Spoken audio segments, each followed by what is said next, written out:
Thank you, Narmin Nathoo. Thank you for joining us today on The Breaking Show. I appreciate you coming here today and sharing with us an amazing story between permissions in life and controls that we have and we don't have in life, and how we navigate through this, giving ourselves permission and giving life permission to just roll out a beautiful story in front of us. And what a way in which you tell the story. So thank you so much for joining us today. Where did you move from? From Africa, Tanzania. From Tanzania? Yeah. From Dar? From Mbeya. So I was quite young too. So my foundation is here too. Is that right? Yeah. So you were under 10 years of age? Or I was 5? 11, I think, Okay. when I came. So, pretty much. I mean, I have really fond memories and actually very vivid memories of back home. Yeah. But basically grown up here. You grew up here? Yeah. But by 11, like you've got a foundation. Do have a foundation. And when you're 11, you're like, have lived a long time.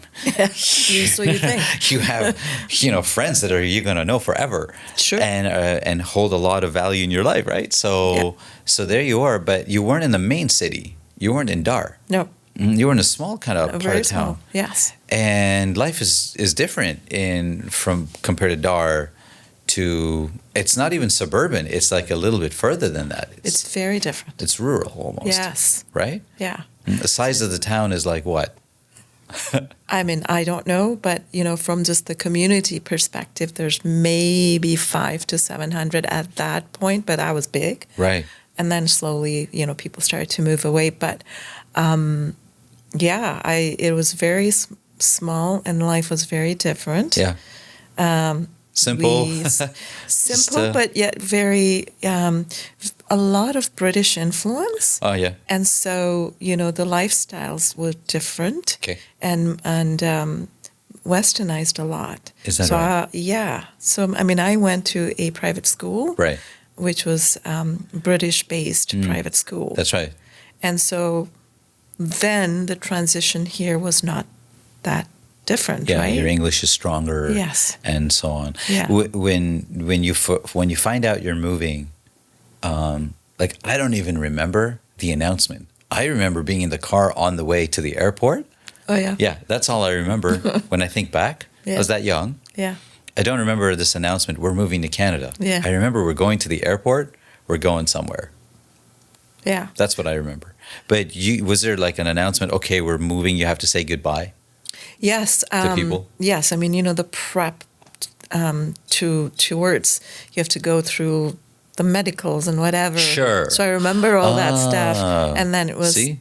day came when, yes, we're moving. Yeah. And it was excitement, but I also remember at that point, to your point, you've already kind of built the foundation, right? So at that point, it's like, oh my goodness, I am leaving all my friends. And Yeah, so the friends. Yes, the friends. That's big That was big. at that age. That was big. I was leaving my friends. And this home that I have grown up in, or at that point, I'm grown up. Yeah. Don't think I'll ever see it again. And what does this mean? Yeah. And wow, going to Canada. What is Canada? What is Canada? Right. The whole world is right there. Everything is so familiar. And usually our parents would say, hey, we're going for a better life for our kids. Yes. And there you are thinking, I like it here just the way it is. Yeah. Why are you taking me out of this? Right?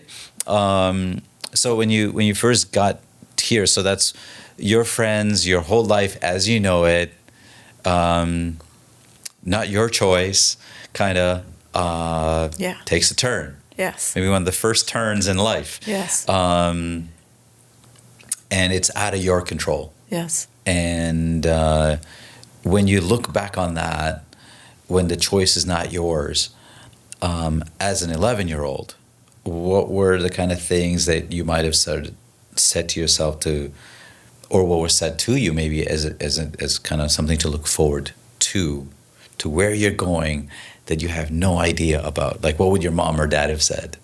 Yeah. Because they must have said, oh, no, think about this. Yeah. It was, mainly for, you're going to get into a better school because the schools over there, particularly after I've done my elementary as an example, Right. you'll get into better schools. and just the opportunities. And I'm thinking, but I have a great school here, right? Right. But then there was also the excitement, the excitement about, as you said, the Bea was a rural little town. And so now going into this big city. Right. And so the excitement of that and the excitement of, oh my goodness, snow. What is snow?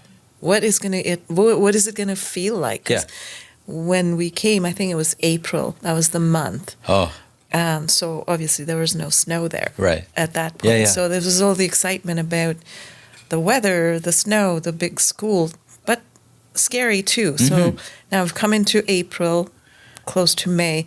So obviously not going to be getting into school because summer is going to be starting. Right. So it was just okay. The opportunities and look at all the excitement and the new things and the new friends. But when we came here, we were welcomed at my uncle and my aunt's place, and obviously we stayed there for a bit until we found our own apartment. At that point, moved there. But it was a real close. Yeah, no, it wasn't. It wasn't there actually. It was actually a Jane and Finch, believe it or not. Okay, that's number one.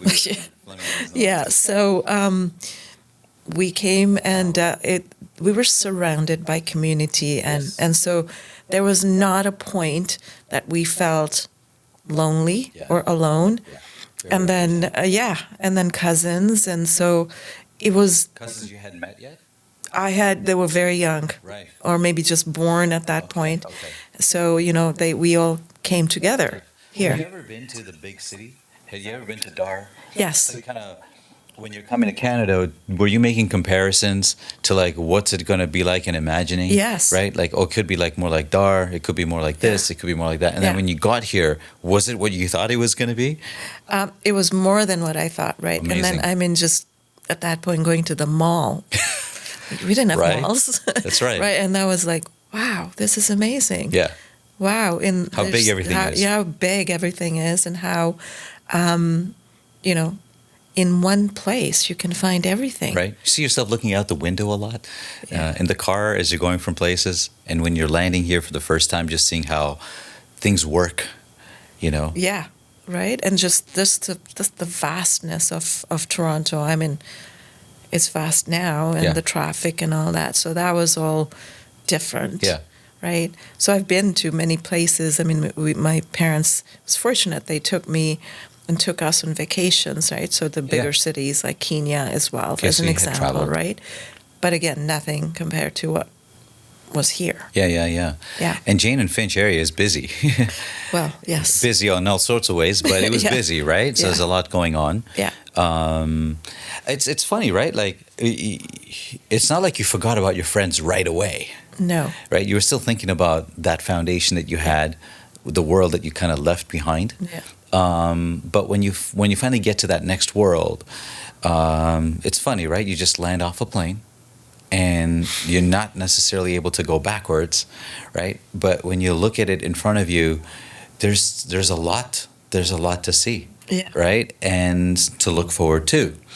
But there's a sadness of what's kind of left behind, even for an 11-year-old. It's a real experience. A lot of people don't talk about that to their kids, or we kids wouldn't say it, so much. But it's kind of like you just go with the flow. Yeah. And so your transition to Canada was supported by community, by family being there, and you noticed that right away. So you're making new friends. Yeah. Everything is, nice and new. Like, it's welcoming. Yeah. It's not always like that. Yeah. Did you run into moments where you were like, whoa, that did not feel very welcoming? Yes. Oh, really? Yes, but not right away. I mean, when we got here, as I said, the school obviously was not going to go into school at that point because Right. summer was coming. What was not welcoming, it was actually when I actually did go to school then that September. So I went and registered and got into. I was supposed to be into grade 7, and Right. this was funny because they asked me, "Well, what grade are you in?" And I said, "I don't know." You just went yourself. I went with my mom, Okay. and and they asked me, and I said, I don't know, grade 9, and they put me in grade 9. Come on. So this was, yes, and so this was it was called Oakdale Junior High, and it was the mid school, That's right? So senior junior right, high, right? Junior That's high. So we that's had the junior highs yeah, then, right? yeah. So it was grade 7, 8, and 9, Yes. and then 10 would be high school High at school. that point. That's right. So I was in grade 9, and what didn't feel comfortable was first, even understanding the school system and how it worked. Right. But then I'd now skipped Yes. a couple of grades. Yes. Which I had no clue about. Yes. So kind of dumb, felt dumb at that point, saying, why did I say 9? And how come they didn't even test me for it? Right. And everyone's older than you. Well, everyone is older than me. And then, at that time, there was still Bigger. quite a bit of racism. Yeah. Discrimination So of all sorts. discrimination was big. Yes. I felt it. Yeah. I was a victim of that. Yeah. One of the things that I remember too, I went into a French class. I took French because I thought that would be so exciting, learning a new language. Not knowing though that, others have started from earlier on. So they knew bits and pieces of French or a lot. For me, this was brand new. So And there was no prerequisite to get in there. So brand new in there, and I felt completely lost. But I had a fabulous teacher who helped me through that.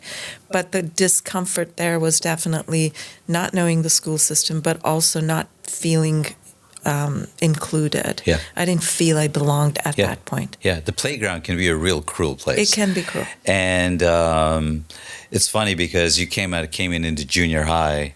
For me, it was grade, I think, 2 or something, or 3. Yeah. Similar sort of thing where I had a choice as to which grade I wanted to go in, and I just picked the higher number, not realizing so many things come with that territory. I'm grateful for it, but yeah, wow. It really amplifies the situation, right?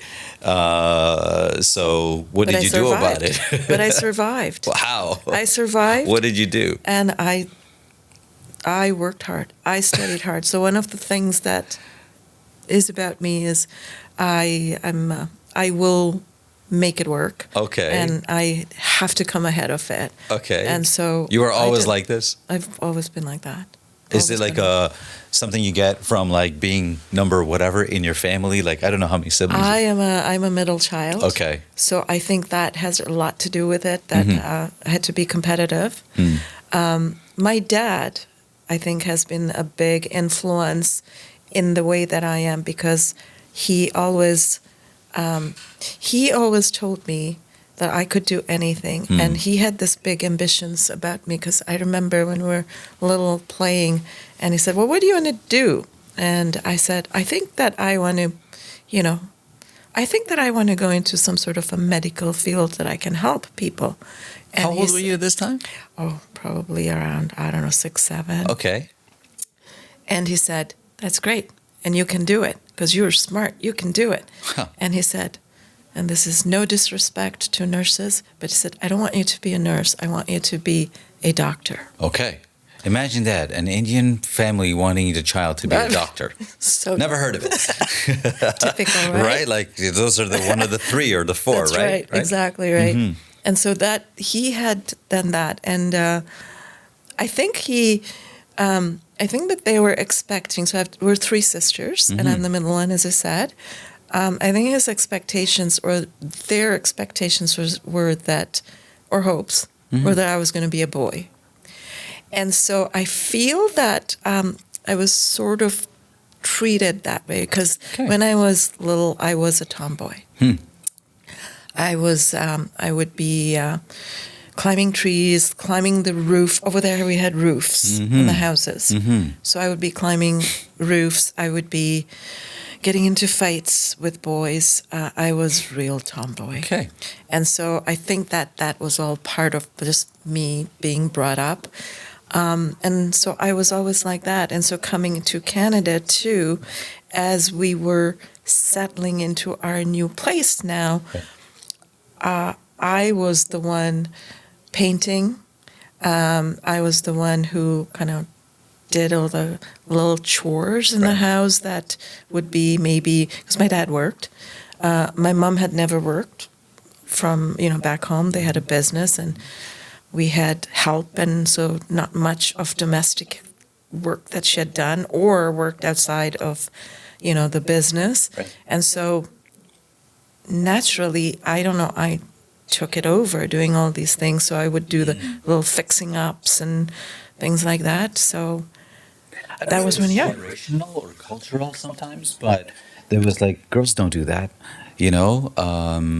You think about it, right? There must have been a lot of that back then, even. So you got like maybe both the generational and the cultural of like, girls should be playing this, not that, doing this, not that. Did that occur to you while you were going through it? No. Or I'm not acting like the other girls? No, it didn't. I Okay. was. I think that I was always. It's just I when know you look that I back was. on I it. was. Yeah, I think I was. I think because my dad and my parents were quite open-minded. Okay. And because of the fact that he kind of encouraged that, I don't know if that was done deliberately or just And then my personality, what was brought to my attention sometimes with my friend was that I was bossy. I didn't think so. Of course. What do you mean I'm bossy? Yeah. Or that I took initiatives. Yeah. I'll put that politely. Okay. But yes, that I took initiatives, and maybe it has to be your way kind of messages. But I didn't necessarily connect that to, well, maybe that was because I've brought up as kind of a tomboy and I was just that way. Huh. So this conversation your dad had, you're recalling it when you were 6.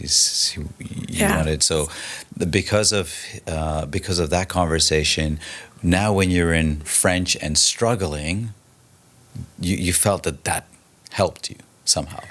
I mean, I didn't consciously think that Right. way, yeah, but Right. I was definitely competitive, and it was more like, you know what? No, I'm going to make it. I am going to make it. I'm going to prove, just not to myself, but to you, Right. that I can do it. Because my teacher had said, hey, she did ask me, she obviously knew I was struggling, if I had taken previous French lessons. And I said, no, never. I'm like, where? Where would I do that? Right.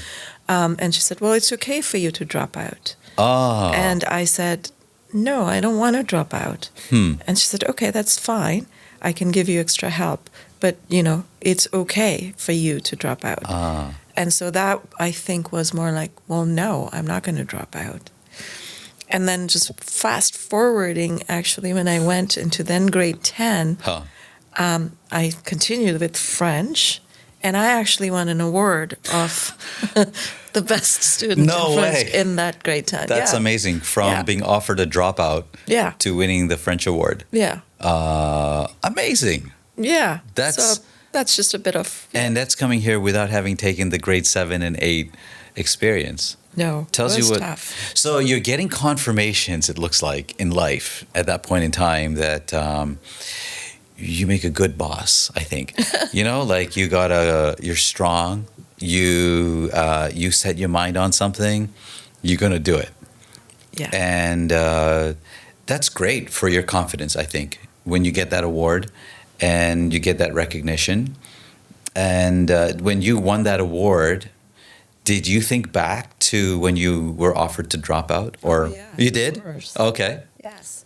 Because you could have taken that option, Yeah, and I wanted to, go back to my French teacher then and say, see, I did it. But I also, was humbled Like in a because gratitude. she helped me through that. So Yeah. I gave her credit, but I mean, I didn't go back. There's I'll always tell you a teacher like that, right? Yes. Somewhere in our lives, somebody, whether Yeah. it's in school or another kind of teacher. Yeah. But those are like amazing. I remember a teacher like that as well. So, so by this time did you win the award in grade 9? Oh, in grade 10. So it's just Grade within 10. 1 year. Yeah, grade 10. Okay. And now, High school. and that's high school. Yes, that's so now high you're school. starting from the bottom rung again, being the small one and Yeah. all this and Yeah. all that comes with high Yeah. school. So that's great for your confidence now, and now you're kind of like feeling like you're gaining traction. Is that how it Yes. felt? And then grade 11, 12, you really come into your own. Yeah, definitely. And by that time, 12, 13, I think they had OECs back then. I don't know. 13. I did grade You, 13. you did grade 13, right? Like OECs or whatever Yes. they're called. Yes. And now you're picking your path and your profession. Yeah. And so then how did you, well, what did you choose to be then? So I Or decided, yeah. was so there I a choice? Yes. Well, so crazy as I was, I did, so in the OAC, I did 3 maths and 3 sciences. That was Wow. horrible. Yeah, you pick And one or the other usually. Yes. I dropped one of the maths and then picked up accounting. And I found accounting to be really easy. Okay. So then I thought, maybe that's the path. But then, That's you know, another one of the choices, isn't it? Yeah. Accountant? yeah, exactly, right? And then I went to U of T, and I chose the path to go into sciences. Okay. And I was going to the campus in Scarborough, so Scarborough College. Right.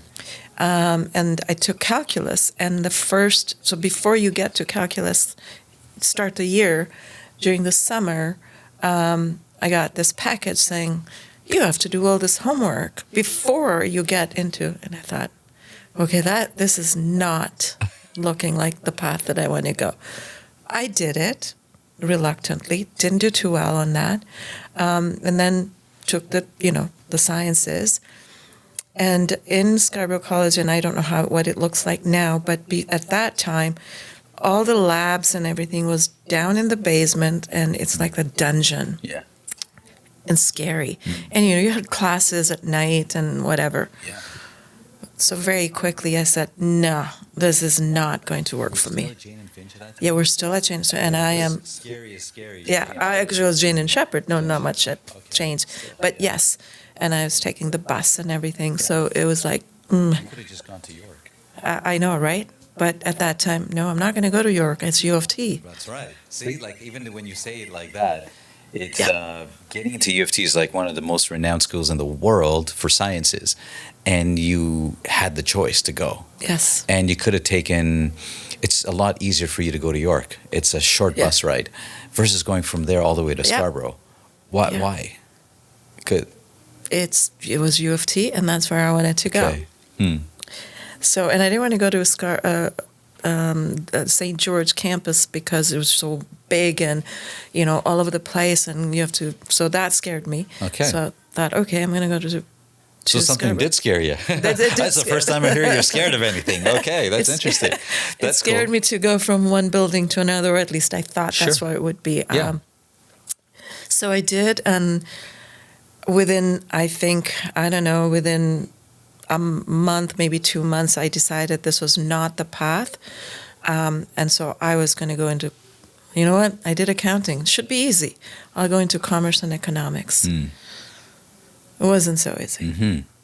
Economics was terrible. I was terrible. Harder than French?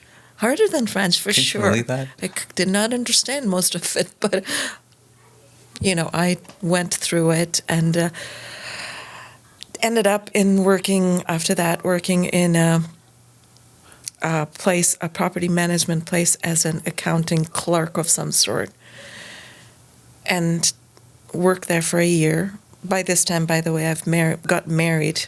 I got married at 19 while I was still at U of T. Wow. Crazy, but did. To a man. And then decided I was going to take this job because it was in the field, and this is where you start. You're going to start junior, being a clerk, and then hopefully move and work my way up. I hated it. Oh my God, I hated it. Hated it. And so then I had a friend, and Amin, my husband, he was always in technology, and so got a little intrigued by that, and a friend who said, maybe you should go into technology, It's like, you mean I have to go back to school? That's not what I want to do. Well, if you hate it, what else are you going to do? And so I decided to go back to school, and this time Dropped out. I quit my job.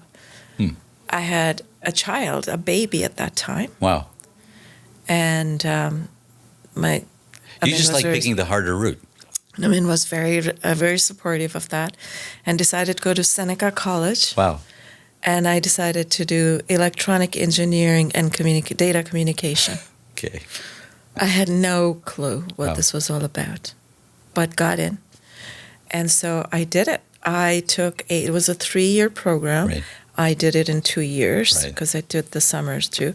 Because I couldn't afford it. I needed the money and needed to get to work quick as well. My husband was working. My late husband was working, so that's what I did.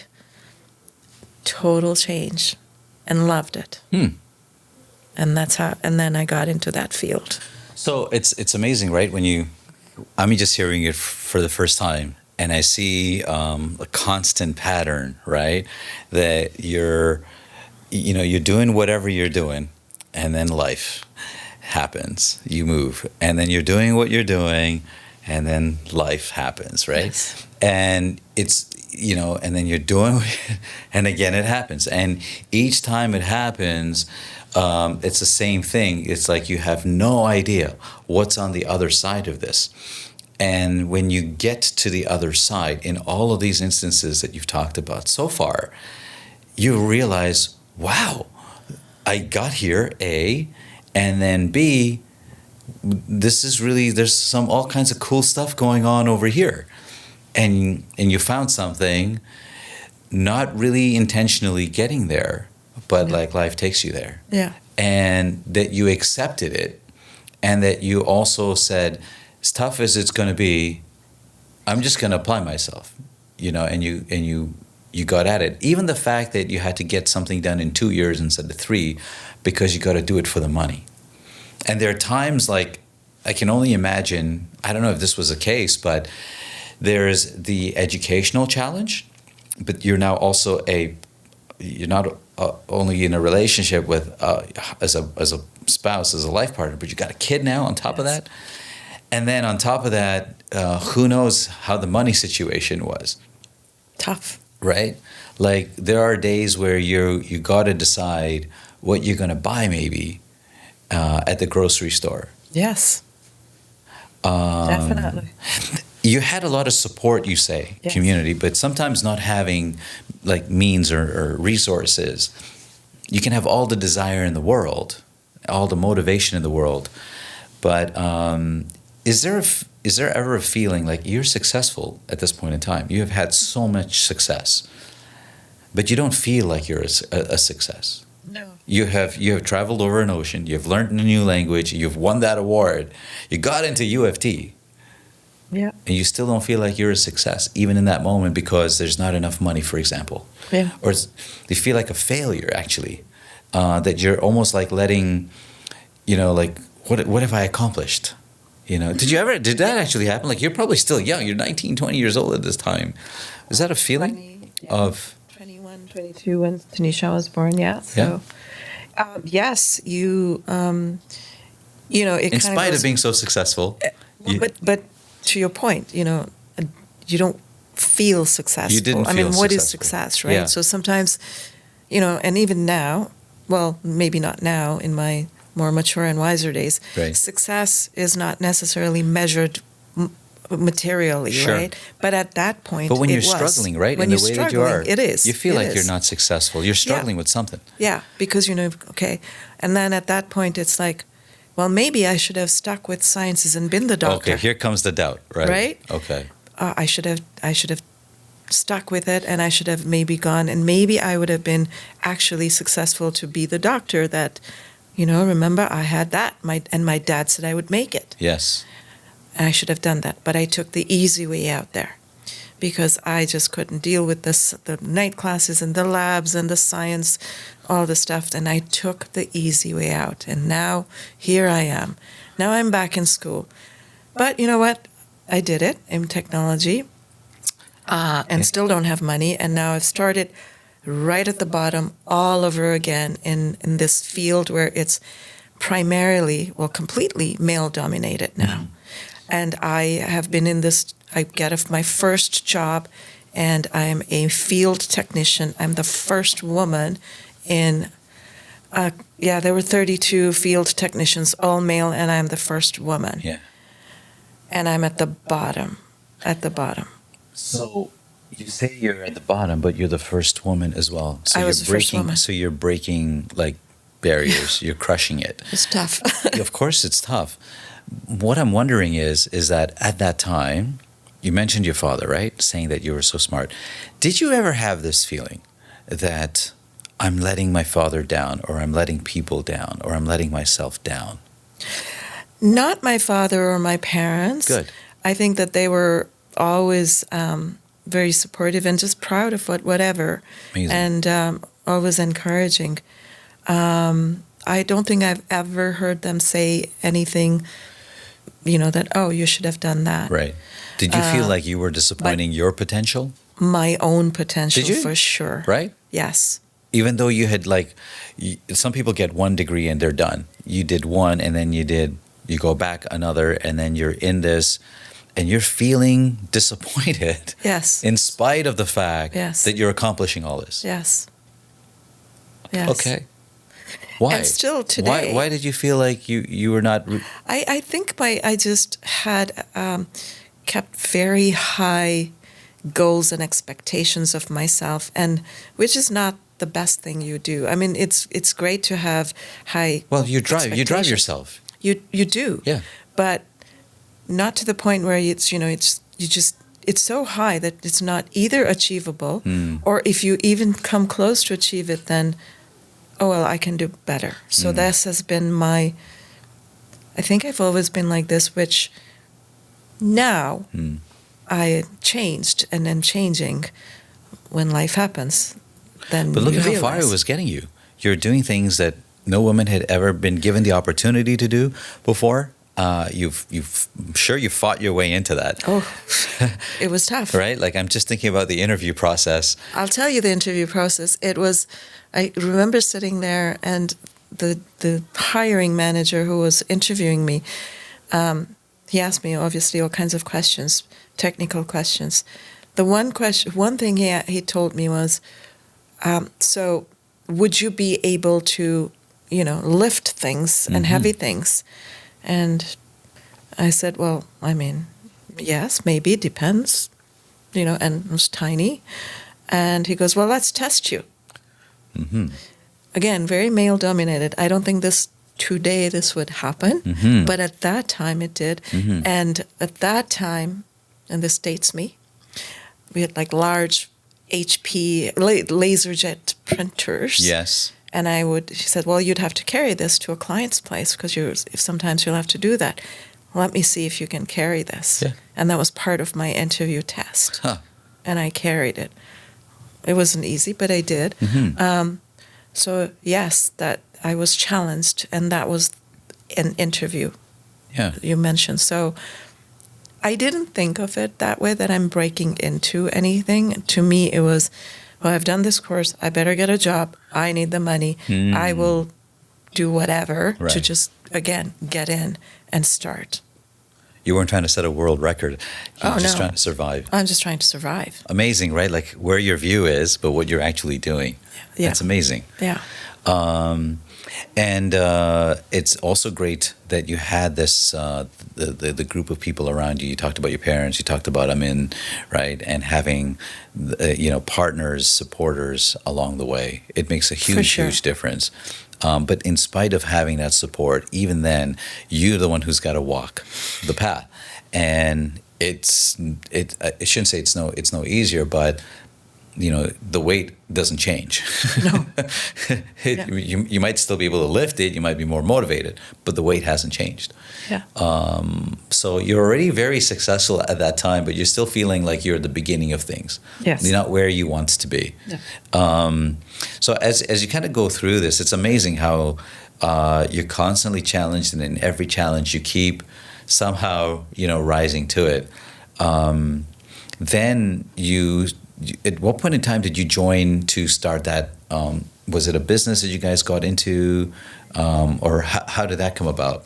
So I never did that. The business was not mine. Okay. It was Amin's. So he was a very technical, very successful technical. He was an architect. Okay. Technical architect, Okay. and so he worked with large financial institutions, and basically he architected trade floors Okay. for large financial institutions. So Wow. he was into that, and then I continued to work, and I worked as a consultant, sometimes as full-time. So, and I continued my journey. So in the technical world, and I got into the financial institutions as well. Right. And then did project management and program management, and he continued with that. Then unfortunately, So things he are starting got- to really. yeah. So now things are really good. Things are really good. Yes. Yes, and a track, the money issue was now not there. He was doing very well, as I said. By this time, we've had 2 girls now, and we lived in Whitby, a beautiful life. Yeah. And then, unfortunately, he had a stroke. And he had a very stressful life, and he had a stroke. And so that was in 2010 or 11. And at that time, obviously, things had to change. His way of life had to change. So for 2 years, he couldn't work. And so I, once again, Wow. became the main breadwinner. And by that time, it was okay. I had moved on into my career, so we were okay. But it was still tough. Because he was the main breadwinner, he was the big earner, and now I had to do that. So life had to change. At that point, he couldn't go back to what he was doing, and that's the time that he got into the business, and it was the, as you said, nurse next door. What did you say to yourself when things had to change? Like, because now it's been a while. You've been going on this, you're on a winning streak. Mm-hmm. And when we're winning, I notice there's no, I shouldn't say there's no challenge. You're still challenged, but the challenge is not as intense. Yeah, different right? challenge. It's a different kind of challenge. Yeah. We're kind of comfortable now. We're getting comfortable. But now comes that disruption to it. Yeah. And you got to kind of Yeah. get Here we go again. Here we go again. Yeah. And change the mindset. Yeah. Except now, there's a lot more at stake in some ways. Yes. You got the kids, and they're Yes. growing up, and what about their future? And then it's more complex. Yes, it is complex. You're right. It's not learn how to speak French. No, it's more complex because now it's not an apartment. It's now the bigger house, the cars, the bigger everything. So The weight's different. it's totally different, right? So now it's like, yeah, here we go again. It's exactly. And you hadn't done this before. No. So how are you what was your plan then? How do you say to yourself, we're going to be okay? Well, I don't even know if you actually have a plan, right? It Yeah. is that, it is this thing. So just stepping back, a few years back, so I was always very active and always going to gym, and then I got into running. So I got into running. Okay. And at that point, somebody, and I don't know if I read this, but the thing was, don't think about it. And I used to run early in the morning because I loved early morning, and I would work downtown, so that's the time it worked. So when you get up, don't think about, oh my goodness, I'm going to run. Do I run or do not? You just get up and just do it. It's that Nike slogan, Yes. just do it. Just do it. So here, it was just do it. You don't think about it, you just do it. Because if I thought about it, it was overwhelming. It was oh my God, how am I going to do this? Scary, of course. I was scared. So it wasn't about how am I going to do it? It was just do it. So you almost go into this mechanical mode. So my first thing was, okay, go to the bank and say, okay, I have a mortgage, but I need to maybe work this mortgage out so that it can be, a little more, it'll ease the burden a bit. I So think that was the thing. opposite of that is what they call analysis paralysis. by analysis. Yes, yes. That's the opposite of the just do it idea, where we think and all the things that could go wrong. And while we're busy thinking, nothing's moving. That's right. And you could have said to yourself, well, what if they say no? What if this? What if that? I got to think about this. But you didn't do that. You just went to the bank. And that's an example you just of even just have go. time, right? Yeah. Because it's now there's this burden of kids, finance, Yeah. taking care of a man, Yeah. You got and no everything time to else. think, You even see, if you and wanted my to think. job. Yeah. right? Wow. So securing your job too, because I can't just take a leave and take care of him and actually my job was very good. They gave me quite a bit of time. But still, I had to go back to work. I had to start making money Absolutely. again. And so you don't have time to think. You just do it. And I live by that slogan today as well. Amazing. You just do it because you don't have a choice. You don't have a choice. You just do it.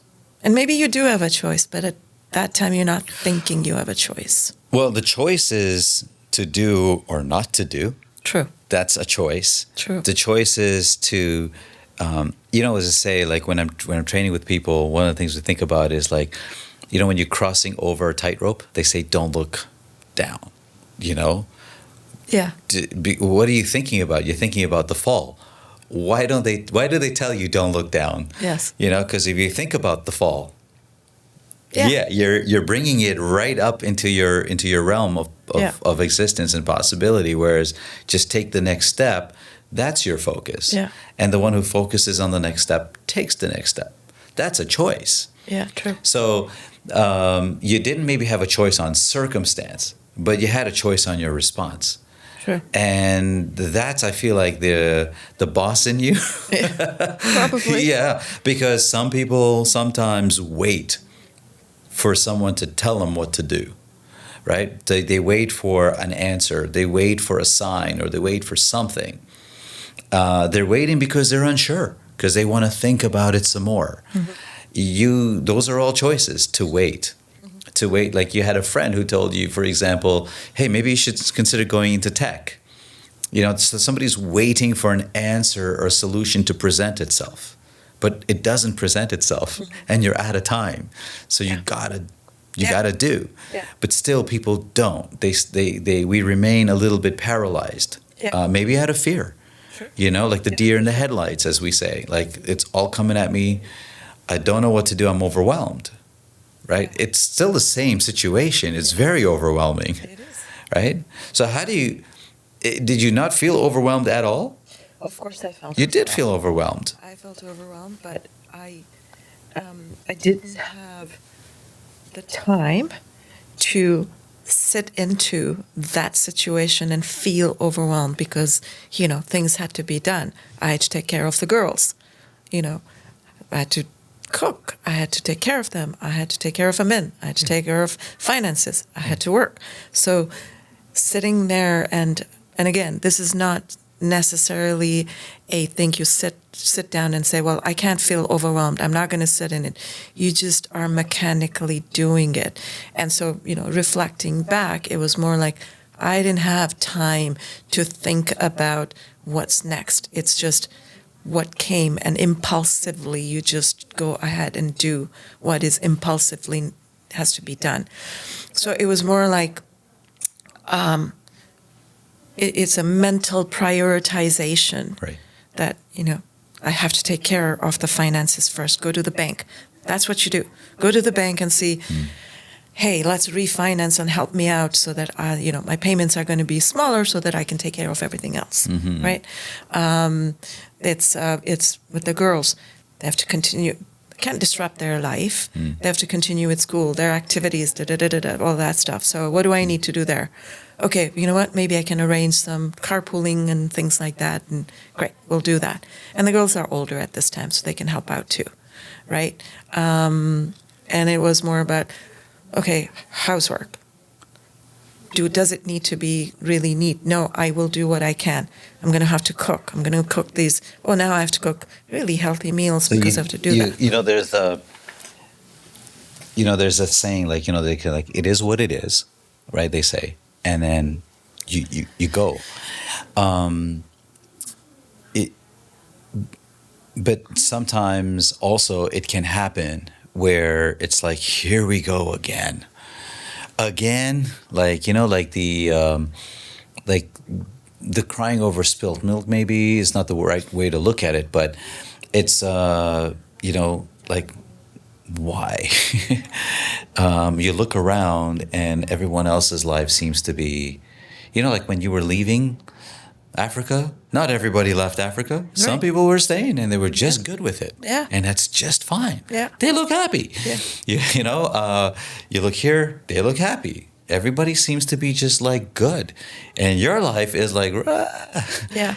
Like there's this, did you feel that moment where you're stopping to observe and comparing your life to another life around you and another possibility or another parallel and going, whoa. Oh, yeah. Yeah? Oh, yeah. Yeah. I mean, And then how did you then stay back into your own and go, okay, let's get back on with this? How did you do that? so yes, and I think it's human nature, although we shouldn't be doing this, is comparing, right? But you do look at and you go, You won and an you know award what? one day and somebody else didn't. That's right. But on the outside, everybody looks so much that like they've got everything. Yes. They look happy. Everything is great. And then here I am. Yeah. Feeling Like, of why me? failure again? With Feeling of struggle? Struggle again, Yeah. right? What am I It's not doing right? Why? Why me? Why? But then one of the other things I got into was yoga just before all this happened. Okay. And then I actually went further and became a yoga instructor. What? Yeah. Okay. For myself, not to teach, but to Sure. just really get deep into it. And that really, what helped me with this situation, and when I got into, well, why me situation, feeling sorry for myself. Okay. What helped me from my yoga perspective and what I learned was gratitude of what I have. Really? Yes, and blessings and gratitude. And the gratitude and what I went back to, and when I was in those deep moments of why me and really feeling sorry for myself and victimized and all that, was, okay, stop doing this way. What is the silver lining? There must be something good. And the something great was the fact that Amin, with a massive stroke that he had, survived. Mm-hmm. And he was not paralyzed. For a few months, his processing was minimized, but he worked so goddamn hard that he was almost back to what he was. Mm-hmm. And, he was a brilliant man. He was an architect. He was a brilliant man. Mm-hmm. And so for him to lose that processing power Right. was huge. Yeah. But look at now. Look, he's doing really well. He's not paralyzed. Right. I have my husband. I have my home. I have my children. And we're all okay. So that gratitude, those moments, finding those moments of Are you gratitude. saying that like looking back on it now, or is that what No, you did back then? I did back then. Okay. I did back then. Hmm. And I got... And that was a difference maker. It was a difference, and I've always been a spiritual being. Maybe not necessarily. I differentiate spirituality and religious Sure. belief systems. Sure. But I got into prayers a lot, and that helped me. And so that, I think the gratitude part of it, my yoga teachings and all that, allowed me to ground myself again to, okay, we're going to get through this. And then when I saw, improvements and things were okay and we were doing okay, that was an encouragement. How did prayer help you? I'm just curious. Hope. And today still, and I like to do that in my own private space. We have mosques, as you know, and it doesn't always resonate with me going there, but prayer is powerful for me. And whenever I feel hopeless and I'm feeling, sad or whatever, or need something, I go back to prayer. And that could be something very simple, or it could be a long drawn thing in my own private space. Right. But that was also what got me through, definitely.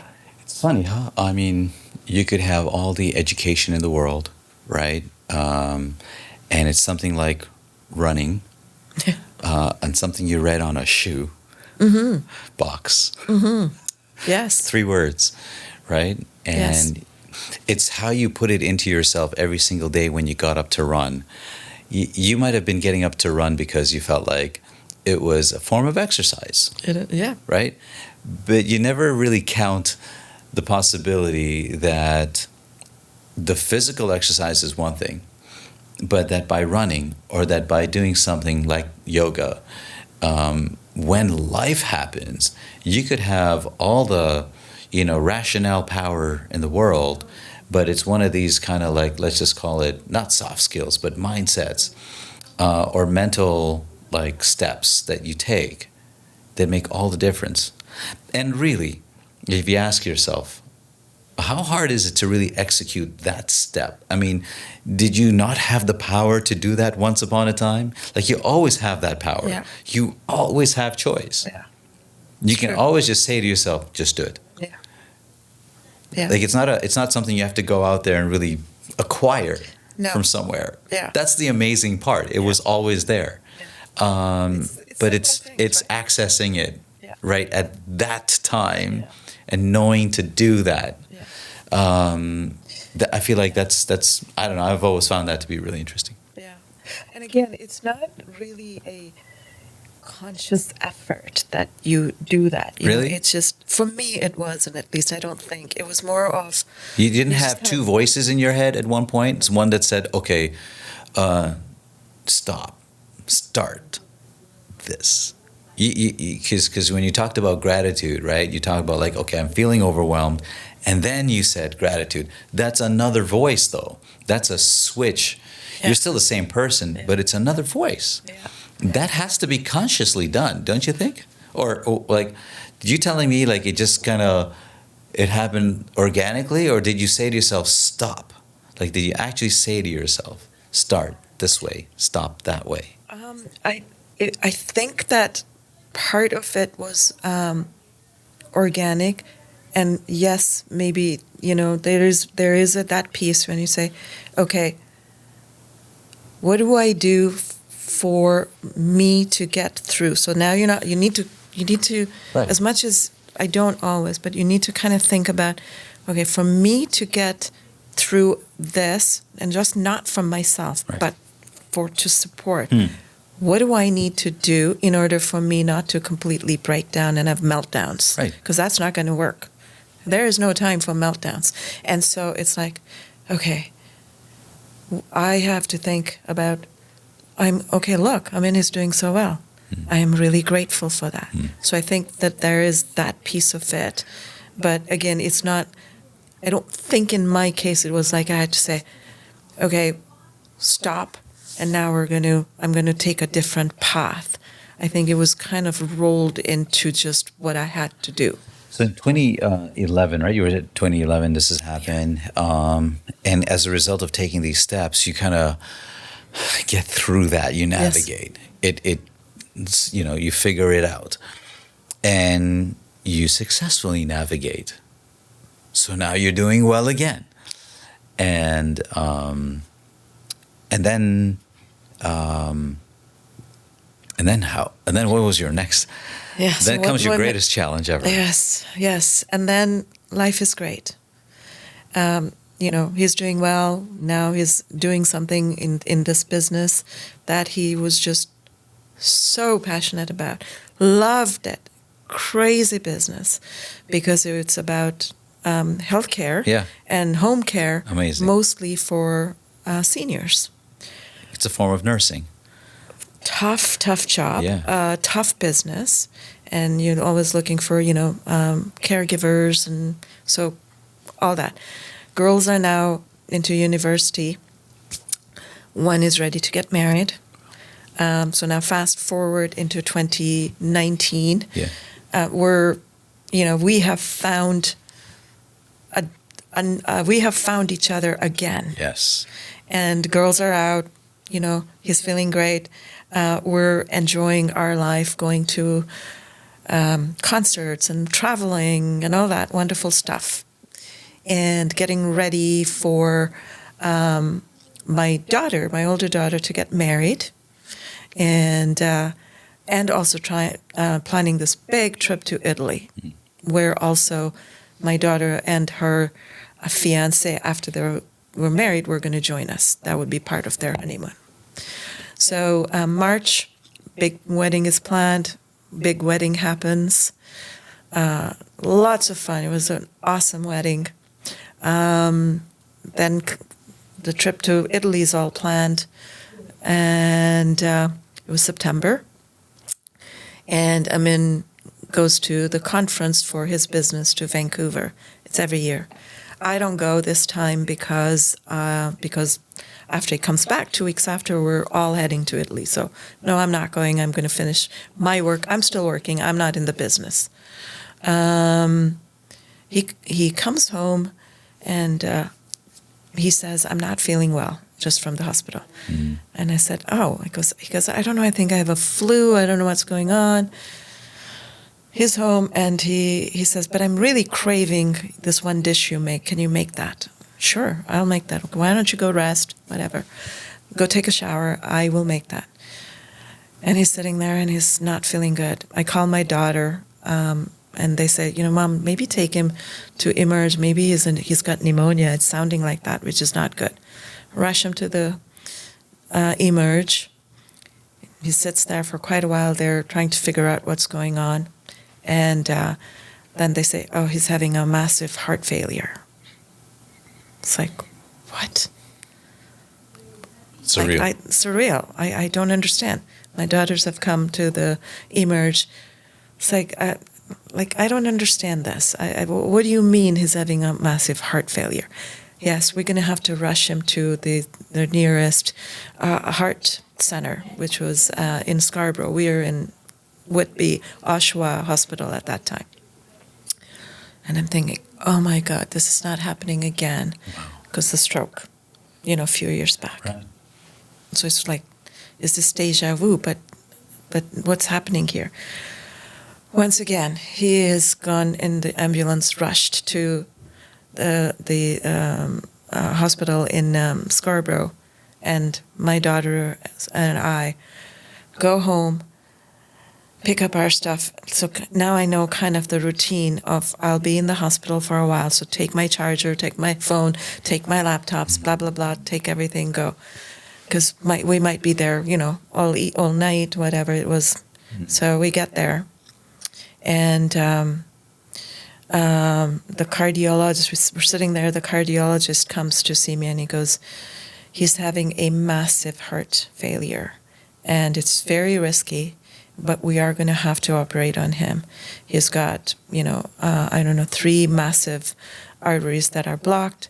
I'm telling you, it is very risky, and we don't know if he's going to come out of it.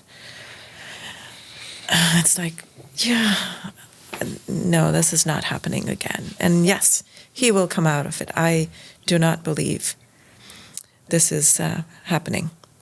So we're sitting there, call all my family again. This is the middle of the night. Most of my family, my sisters are not here. They live, one is in Alberta, one is in the U.S. So I call them. My son-in-law is there. My daughter's fiancé is there. I call Amin's brother, so he comes over, and we're all sitting in the hospital. And middle of the night, and then I hear code blue. And I think, that's him. He's arresting. I know. And, I can't tell you what I'm going through at this point in time. It is horrible.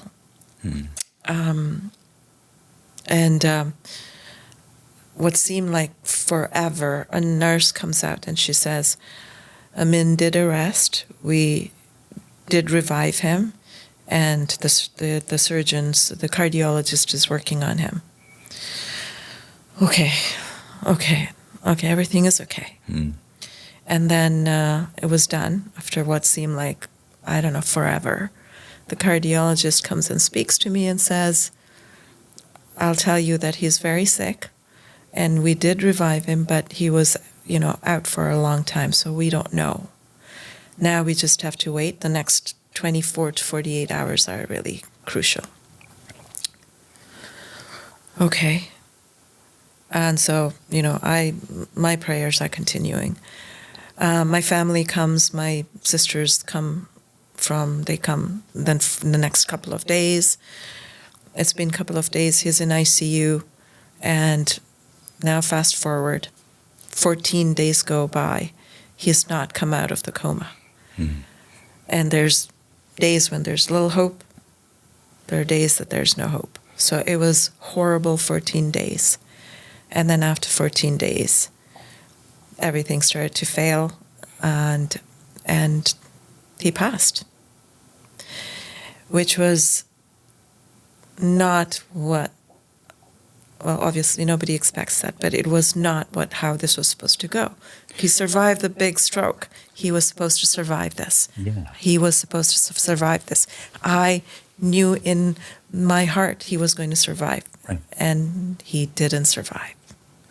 Yeah, every time you have hoped, every time you have worked, there has been, in the past, up to this point, it's worked. It's worked. So the prayers are gonna work. Yes. The hope, the good attitude, the gratitude, yes. Everything. You leverage everything you got. You put everything you got into it. Yes. For 14 days, you're not thinking about anything else. You're just putting all your energy into this because when you give it your best shot, good things will happen. Yes. The outcome will be what you want. Yes. You've always succeeded. You've won awards for this stuff. That's right. And this time I failed. This time I failed because the prayers didn't work. And this time, for the first time, the realization came that I didn't have control. I did not have control. I don't have control in life. And no matter what I did, no matter how much I prayed, this time it didn't work. And that was the breaking point of my life. Because 37 years, my high school sweetheart, I can't believe he's gone. Right. Losing a partner, especially when we were soulmates.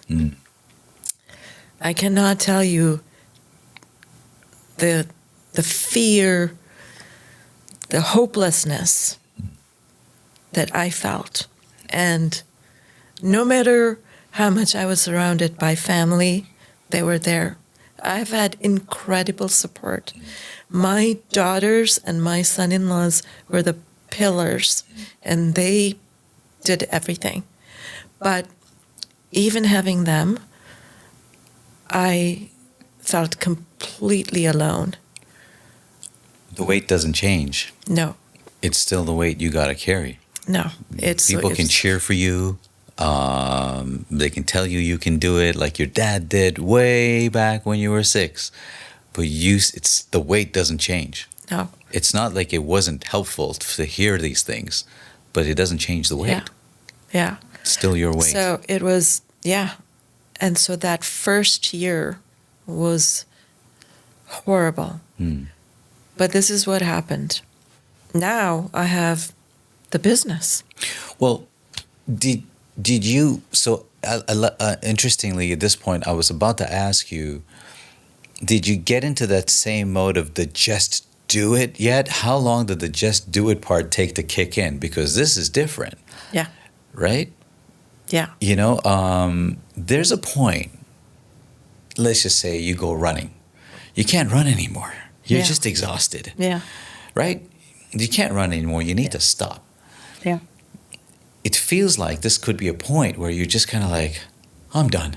Yeah. I'm exhausted. Yeah. There's nothing left for me to run. Like, I can't run anymore. Yeah. Is that how it felt? Like, and when you're there, all the positive attitude, all the gratitude. You can tell yourself, just do it, but the foot just doesn't want to go forward. Yeah, so that was the time. It's like, yeah, no, just do it is not going to work. Completely broken.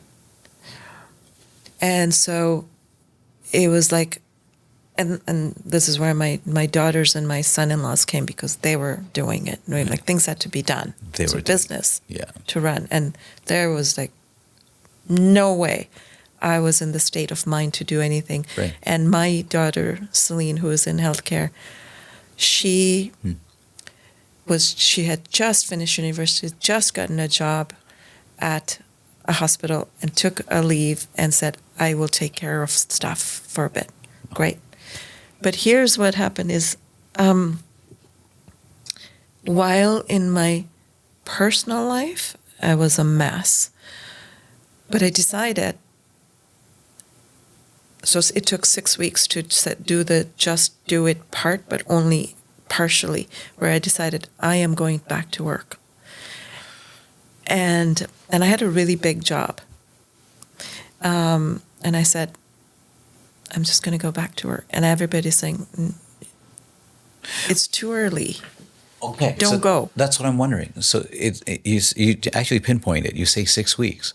So what happened at, week 5 and 5 days? Like, was it a gradual that you were already thinking about it, or was it one of those like epiphany kind of moments? No, I think, I don't know exactly, but maybe towards 4 to 5 weeks into, after Amin has gone, it was like,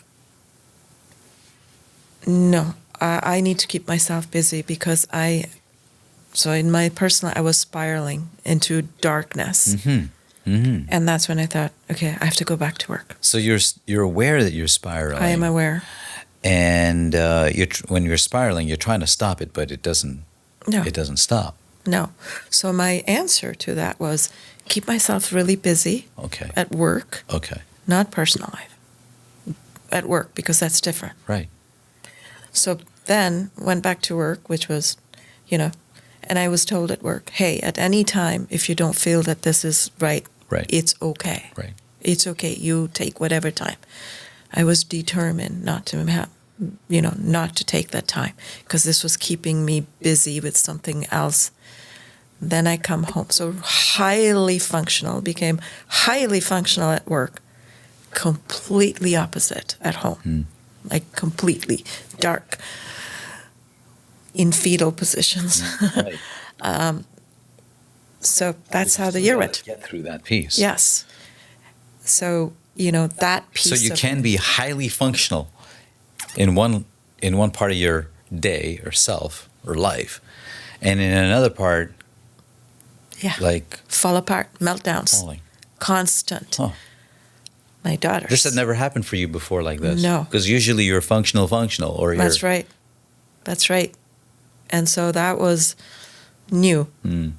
But it was tough. And again, my daughter's there to pick up the pieces. And then it was like, okay, Mom, we have to sell this business. I can't do this. And yes, Celine, you can't do this. This is not. You shouldn't be doing this. You have a career of your own. You're just embarking on it. Okay, we got to deal with that. So start to deal with that. And we had a lot of support from other partners, because this was a franchise, so other partners. But Celine did that. So she took care of that piece of it. My other daughter and Stephen and Salim, who are my son-in-laws, they helped with all the other things. Mom, we have to sell the house. Right. This house is way too big, too much to do, so remote. Right. We need to sell the house. You can't stay here. So you're letting others now. They're helping me make the decisions. Do you feel less capable when others are doing stuff versus you doing stuff? When you're so highly functional in one part and another part, you're letting go and letting others do things that you should have otherwise been capable of doing? Yeah, I don't know if I felt less capable. It was almost like, I can't make the decisions. Just, yes, okay. I can't. I know you're going to make the right decisions. It's the right decisions. I don't want to make those decisions. I can't. That's still a choice, though. It's a choice. You're right. How did you, when you were going through this, like you can't tell yourself it's going to be okay yet, right? But how did you not give up? So I think that I did. Oh. I mean, I didn't give up from my work because that was keeping me sane in one way. Right. But in my personal life, yes, I gave up because there were times when I'm thinking, well, what's the point of living without a man? Because my life was built with him. I don't need anything. I don't want anything. And so the giving up part was, I didn't do yoga. I didn't run. I gave all that up because what's the point? When we were ready, when this house was being sold, and now obviously now we have to pack up and all that. There, I became very efficient in packing up and selling. And now remember, this is during COVID. So that was another challenge to get through because how do you do this? Inconvenient time, huh? Talk about inconvenient. Yeah. So this was all being done during COVID time and, selling stuff. And I remember putting everything in the garage because remember, you didn't even want to see anybody. And so we were selling things for whatever, didn't care. Because there wasn't even a place where people would come and pick up. You couldn't even donate your furniture because nobody would pick it up. What do you do with it? Wow. So at that point, remember that I was very, I always loved fashion and clothing and had all kinds of, loved Bollywood concerts. And so had lots of those outfits and things. And so I was just like, I'm never going to listen. I stopped listening to music. That was a passion. I stopped listening to music. And so I was throwing all my outfits and clothing out. And I remember my daughter saying, well, Mom, you can keep this. We'll wear it. No, I'm never going to wear this. I am never going to. Where am I going to go? I don't have anywhere to go. She goes, but Mom, you might. You might not feel this way today, but you might. So just keep a few. So that was that giving up piece of it. Yeah. And then at some point during that year, towards the end of past a year, we celebrated his anniversary. I think at that point it was maybe an epiphany, as you say. I was sitting on my bed and I thought, wait, I keep thinking that I want to go with him and I'm going to join him. But what if I don't join him? What if I can't find him there? So irrational thoughts. There were a lot of irrational thoughts. And I said, wait, that's not going to be good. I think that I need to think differently. I think that I need to accept the fact that he's gone and I have a life, however long this life is. And I am going to have to live this life without Amin. And so I'm going to have to make it a better life so that I am not this way and this miserable. Because you know what? This is awful. This miserable life that I have created now and I'm living right now, that's horrible. I don't want to live like this. And there are no guarantees that if I am not living this life, that I am actually going to go see him wherever he is. Right. That was kind of a thing. And I said, and it was a prayer where I said, I am open to whatever happens now. I will accept and be open to what comes into my life. It's amazing how in that same moment, it's not like you didn't have these amazing daughters and son-in-laws and to look forward to, who knows, grandchildren and another wedding day and all of these things. It's still all present. It's just clouded. It's there, but it's clouded. And it's funny, not funny, but like interesting how, the voice comes out again in you, right? To like almost like one of those in that moment, again, nothing really changed circumstantially. No. Everything is exactly the same way it is. Yes. But you Mind changed your shift. thought. Yeah. My thought process needed to change. I changed. When we have a certain mindset, it has momentum. That mindset has a momentum. To change that mindset, we can change the mindset, but there's still the momentum of the other mind that still has to kind of lag, that has to finish off. Yeah. It brings with it certain baggage, right? Yeah. You can't just drop and then go. Yeah. No. It's hard.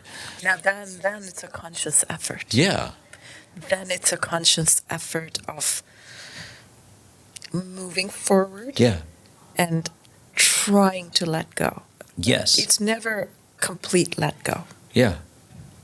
but it's accepting and moving forward. But that's a conscious mindset. Now, here, for the first time, it was a conscious effort and a mindset to say, okay, I got to do this. So you've learned a lot of things, school, so on, but it's funny when the learning finally like reveals, right? And what a thing to learn, to say to yourself that that no matter, first of all, that no matter what you think you control, Yeah. there's so much we don't control. To learn that, that the life itself, no matter what happens, it's a beautiful life. It's worth moving forward with.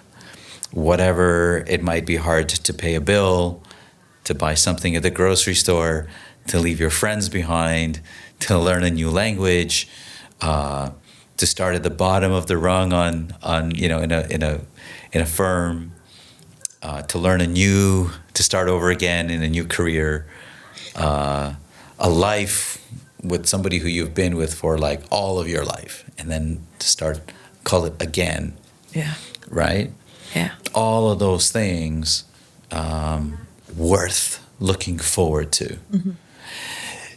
Yeah. Would you say that sometimes that there's a sense of almost guilt? I don't know if guilt is the right word, but to say that I shouldn't enjoy looking forward. Oh, yes. Yeah? Yes. That there's a guilt, like how could, like I'm a bad person if I say I have something to look forward to. That diminishes my claim that I loved this person who's gone. Yes. I shouldn't feel good about going forward. Oh, yes. Is there a guilt with that? Yes. 100%. So probably not in that first year that I felt that way, but then when that conscious mindset came in that, okay, I am open to whatever comes. And I literally said that. And then things happened. Isn't that interesting? Like what? I met Shabir. Okay. And that was strange, really strange, because right after I said that, within days that happened. But that's when the guilt came, right? That, well, no, I shouldn't be talking to anybody else. And then fast forward again, going out, the guilt of, no, I can't enjoy my life. I can't be living a separate, different life when Amin is not here. Right. Right. And also, like you have to tell yourself you're not dishonoring, right? Like, yeah. Is that it? You know what it was when I told my daughters. Yeah. So that was the first big hurdle, right? And they were like, "Mom, that's great." Amazing. And it's like, yeah. And they said, "But Mom, don't settle, okay? You can swipe right." What is Swipe swipe right? right? What is swipe right? I don't know what that means. That's perfect. And so that was a joke, and I said, okay, but that was first hurdle, and they were very supportive. And then it was the thing about telling my parents and my sisters, and they were all extremely happy. And my dad, again, here's my dad, and he said,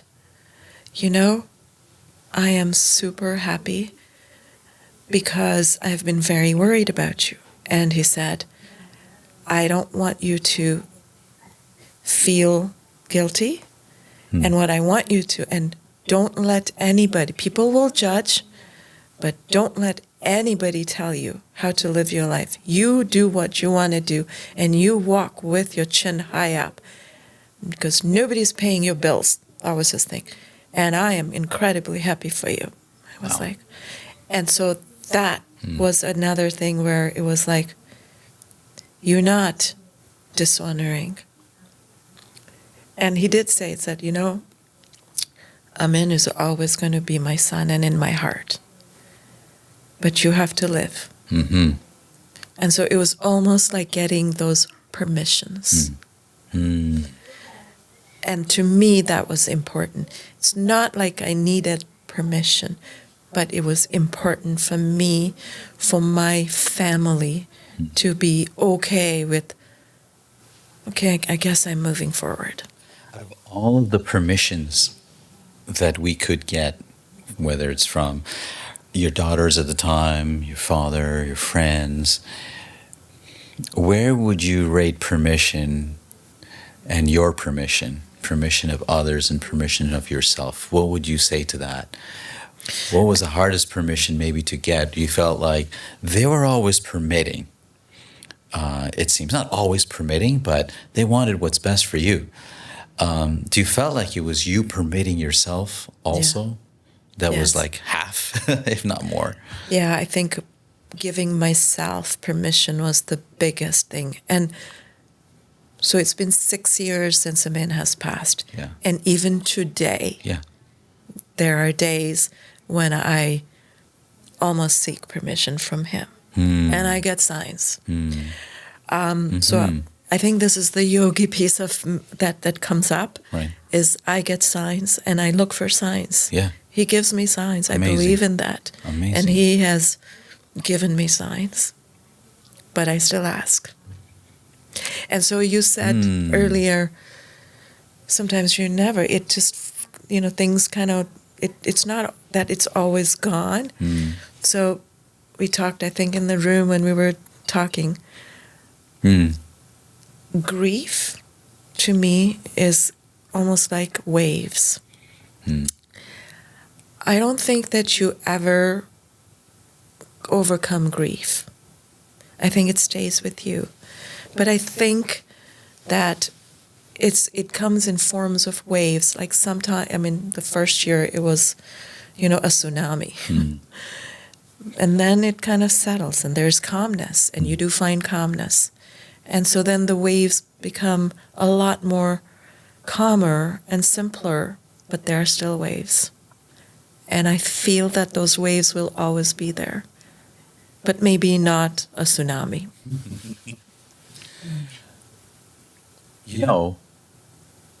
As you just said it, I was thinking the kind of theme that comes up in my mind as you're talking today is that of permissions.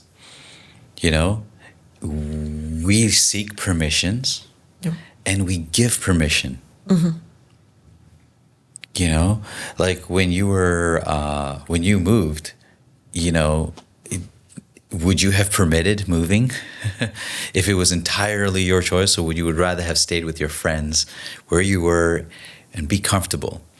If you could have the permission, would you give permission for the things that happened to Amin, like the stroke? If you could permit it to happen, would you permit it? Like the things we want to control. And I feel like it's interesting in your story between permissions and letting go and living. I think that there's a really, it keeps coming up for you that, and you were told from before that you're a bossy person, that you permit, and you're always able to make your own choices, and you're always able to have this sort of quasi control over what's going on, and something somewhere else is saying, actually, and then you finally say, I'm open to it. Yes. And all of it, every single time, it looks like if you were not open to leaving Africa, if you were not open to learning French, if you were not open to, and so on and so forth, you wouldn't have been able to permit the other things to happen. So it's an amazing sort of experience that, that you talk through. And I feel like just listening to it, if you could, sometimes look at who you are now today and what all the things that you have learned, that you wouldn't have learned these things had it not been for the greatest teacher, called life, Yes. and all the things that you now know, Yes. and the value of what you know now. But sometimes it's also your attitude, your gratitude, your support that you have that gets you through. Yes, for sure. You're very, very blessed, very, very fortunate. Part of it is a gift, and part of it is an answer to maybe a prayer, or maybe part of it is because of how you choose to look at some things. But if somebody is now, as you might say, looking back, who's gone through this, who's maybe going through it, never has said a prayer before, maybe, never experienced the successes that you had experienced that may have helped you in these moments, the running and the yoga, and they're experiencing this. I can't, what must it be like to not have those things to tap into, right? The resources, the positive thought. What would you say to them if they are at this point now? Because it's very recent for you. Yes. So it's very fresh in your mind.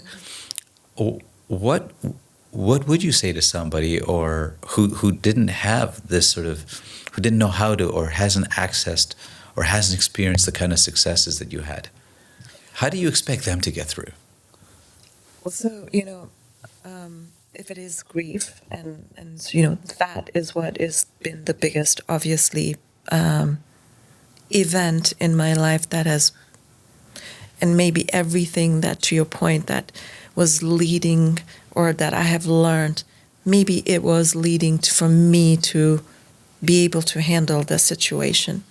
And so for people who, or whoever is going through this, or in grief, and have lost somebody very special, I think it is about really digging deep and accepting that they've lost somebody. This void is not going to go away. It is always going to be there.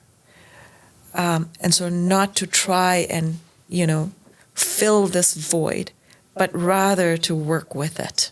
And how you work with it depends. And in my case, it was a combination of many things. But one of the biggest thing I think that has worked with me, and maybe can work with somebody, is, well, the prayer, but open and just having that faith. And I believe in manifestation.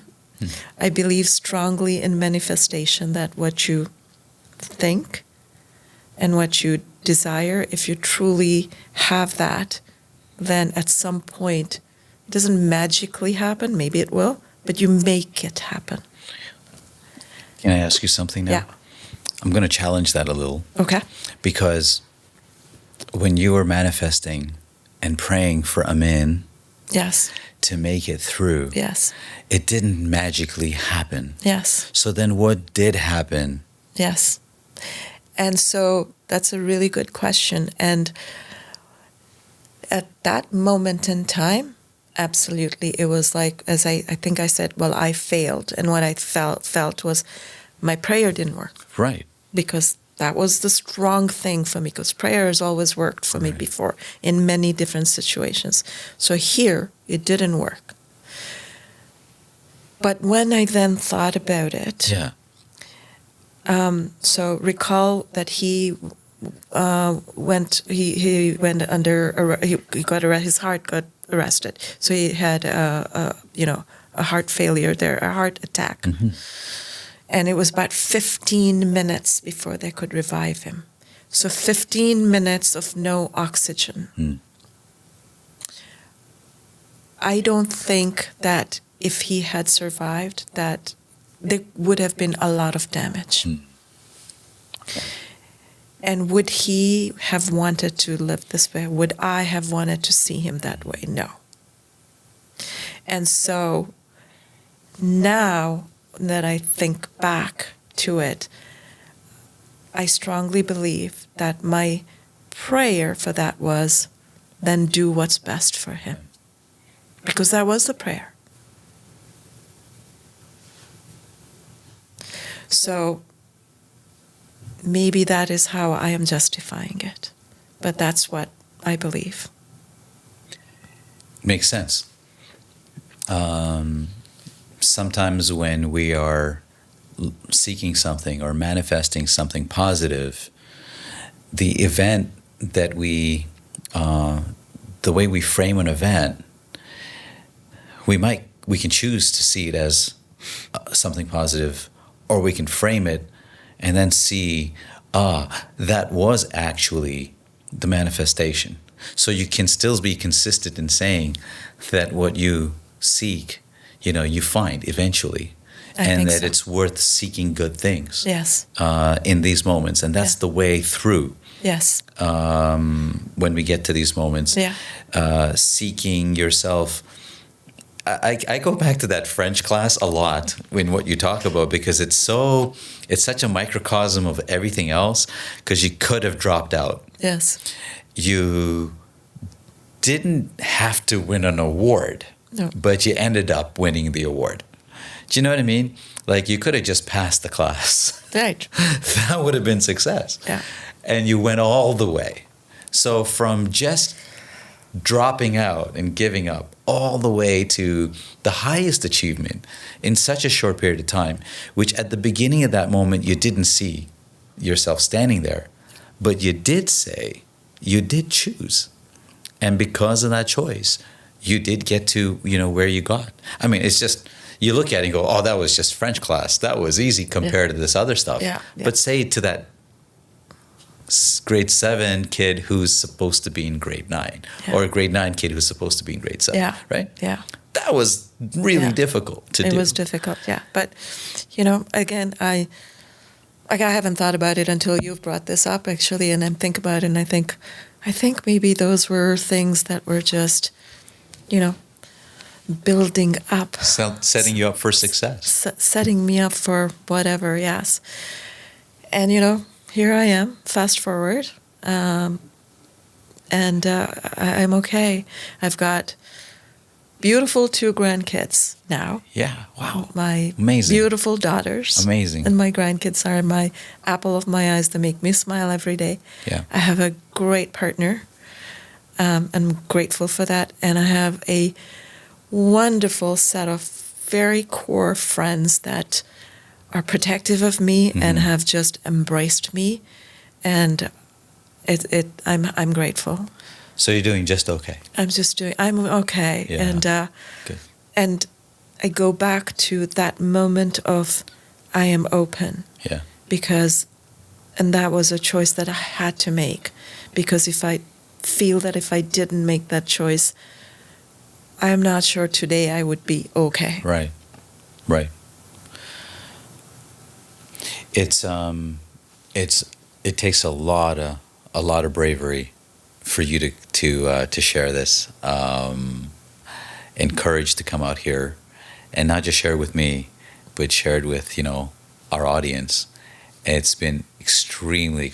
I'm extremely grateful to you for coming out today and sitting with us and sitting with me and walking through what are the hardest steps a person has to take.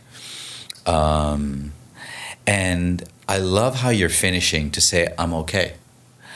You're not having to say, I'm doing great. And that's the best part, I feel, is like, we talked about it earlier, that life is just living life. That's the achievement. And I wish for you, well, what I see is a highly successful person, a person very deserving of, not just deserving, but actually very blessed to be where you are.